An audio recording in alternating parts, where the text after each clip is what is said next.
Hi, I'm Jason. In this video, we'll be talking about fire damper testing.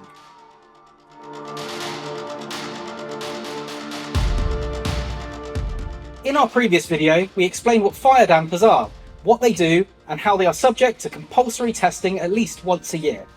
Here at Jasun, we offer a full inspection and testing service for the whole fire damper unit and the localized installation. The most important part of this service is to perform a drop test or an activation to ensure the damper fully closes to create a fire seal and resets back to its original open position. For every customer, we provide a full report giving expert advice on the results and highlighting any remedial actions required. Our certified technicians are available to repair or replace any faulty or non-compliant fire damper, giving you complete peace of mind.